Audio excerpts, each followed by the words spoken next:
Carlisle Blackrocks. Our Blackrocks are mounted on a set of stock Polaris XP wheels. Now, the front tires are 26 by 9 by 14 and the rears are 26 by 11 by 14. The factory specs say the fronts weigh 19.3 pounds and the rears 22.5 pounds. They have a 6-ply construction and a tread depth of 25/32 of an inch both on the front and rear.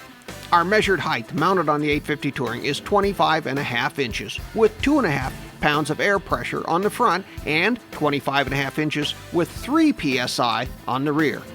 Our initial impressions: the tread design looks very much like a modern rendition of the ACT, which means if the tread works as good as the ACT, we'll be singing praises.